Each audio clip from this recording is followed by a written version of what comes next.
As férias foram uma maravilha, sem nenhuma virose. E aí volta às aulas, já tô até me preparando. Tem alguma coisa a ver com isso? Tem tudo a ver, né? Então a gente sabe que, especialmente as crianças menores de 4 anos, elas não têm imunidade para as viroses, digamos assim, né?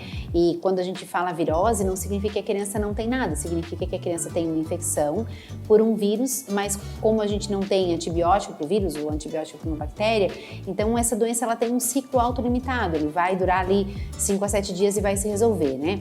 E quando ele está na escola, então a frequência dessas infecções virais ela é muito mais alta. Só para tu ter uma noção, Laurinha, assim, o bebê ou uma criança, né, menor de 4 anos, que não frequenta a escola, vai ter uma média de 1 a 3 infecções virais por ano.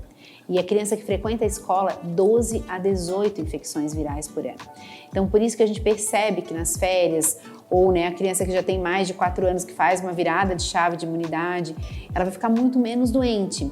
Então, né, os pais que estão aí começando agora o ano escolar, ou que a criança nunca frequentou a escola, eu sempre até costumo explicar isso para os pais, para eles se prepararem psicologicamente.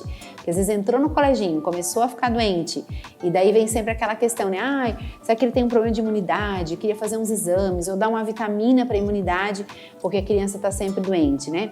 O que é importante? Ter os exames de rotina em dia, ter o acompanhamento pediátrico e saber se essas vitaminas ou a alimentação está adequada. Porque, por exemplo, eu pego lá uma criança que tem um zinco adequado, né? O zinco está na boca do povo, o zinco é bom para a imunidade. É bom se o zinco estiver baixo.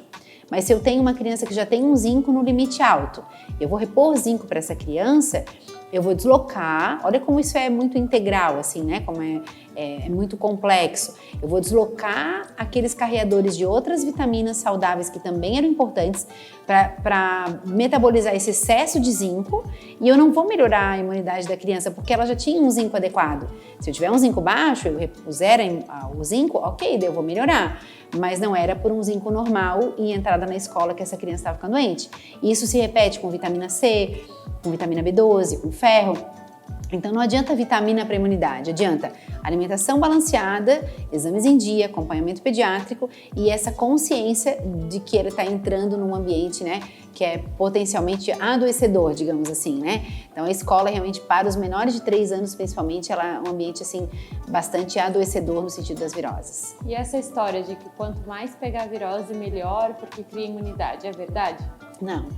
A maioria dessas viroses, elas não é que a gente vai adquirir uma imunidade. Por exemplo, para vírus de gripe, né? A gente tem dezenas deles, né? Resfriados, dezenas deles. Então, muitas doenças a gente vai pegar várias vezes, a mão, pé, boca. A gente tem dezenas de vírus que causam síndrome mão, pé, boca, né?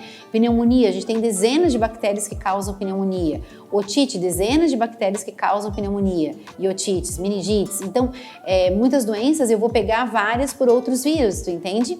E eu adquiriria a imunidade natural a partir dos 4 anos de algumas dessas viroses, mesmo sem ter adoecido, né? Então não é verdade que é bom isso. Essa imunidade natural vai se fazer a partir dos 4 anos e também pelas vacinas das crianças.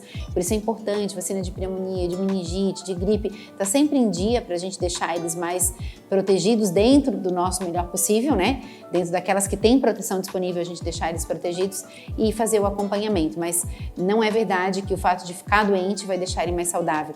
Às vezes a gente tem uma criança que já é baixo peso, que já fica, né, tem otite de repetição, então eu posso até agravar alguns quadros dessas crianças, sabe? Então o mais importante é o acompanhamento pediátrico, né? A gente saber se os exames estão em dia, peso e tamanho, tipo de alimentação e deixar essa criança o mais confortável possível durante esses episódios de virose, né? Afastar da escola, fazer a lavagem nasal, lembrar que ele vai se alimentar um pouquinho menos nesse período, mas a gente vai oferecer bastante líquidos e tá atento aos sinais de alerta que devem fazer a gente levar essa criança ou não para uma emergência médica. Sobre essa questão dos sinais de alerta, você vai encontrar bastante vídeos aqui no canal também. Se ficou alguma dúvida, deixa aqui nos comentários, deixa o seu joinha, se inscreve no nosso canal e toda semana tem um vídeo novo para sua família.